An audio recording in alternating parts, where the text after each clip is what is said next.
এই কাজ যে রাসূলুল্লাহ করবে এটা যেন সাক্ষী, এটা সাক্ষী স্বয়ং আল্লাহ হতে চায়, স্বয়ং আল্লাহ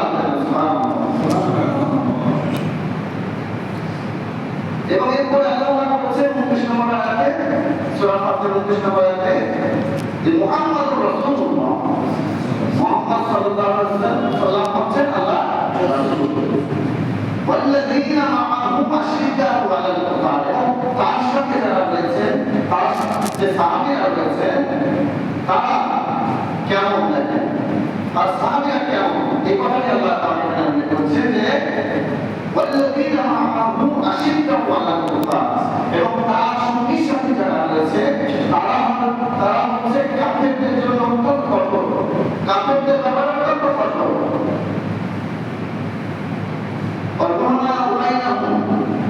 কিন্তু তারা নিজেদের মধ্যে যখন তারা থাকে, নিজেদের মধ্যে নিজেদের সবার কিছু ব্যাপারে তারা রহমত সহনশীল,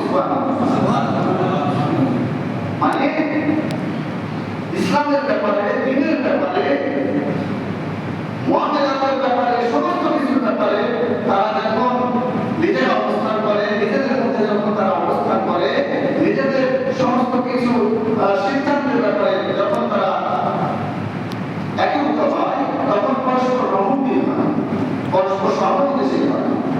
আর আশিদ্দাউ আলাল কুফার, আর কাফিরদের ব্যাপারে, আল্লাহর ধর্মের ব্যাপারে, তাদের শক্তির ব্যাপারে তারা অত্যন্ত কঠোর, আপসহীন। কাফিরদের ব্যাপারে, আল্লাহর ধর্মের ব্যাপারে এবং ইসলামের দুশমনদের ব্যাপারে তারা হচ্ছে আপসহীন, অত্যন্ত কঠোর। তো এই ব্যাপারে আমরা আজকে মসজিদে আলোচনা করবো ইনশাআল্লাহ। আমাদের মধ্যে প্রধান আলোচক হিসাবে উপস্থিত আছেন আমাদের সকলের শ্রদ্ধেয় বড় ভাই, ইসলামের বাজারের সম্মানিত অধ্যাপক জনাব হুমায়ুন কবির। আমরা এখন তার মুখ থেকে এই আল্লাহ রাসূল এবং তার সাহাবীদের বিষয়ে, আল্লাহ পাক কোরআন এবং তার রাসূল সাল্লাল্লাহু আলাইহি মর্যাদা বিষয়ে যে সমস্ত কথা বলেছেন, এই সমস্ত বিষয়ে আমি তাকে সমাবেশ করার জন্য বিশেষভাবে অনুরোধ করেছি। এখন আপনাদের সামনে আলোচনা করছেন আমাদের সম্মানিত বড় ভাই অধ্যাপক হুমায়ুন কবির।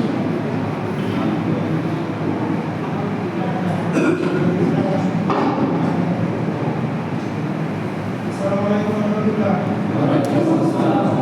আমি কথা বলবো পরে, আর আমাদের মসজিদ করতে যাচ্ছি। আমাদের কিছু আজকে আলোচনা করে যাবো। হ্যালো, জি স্যার।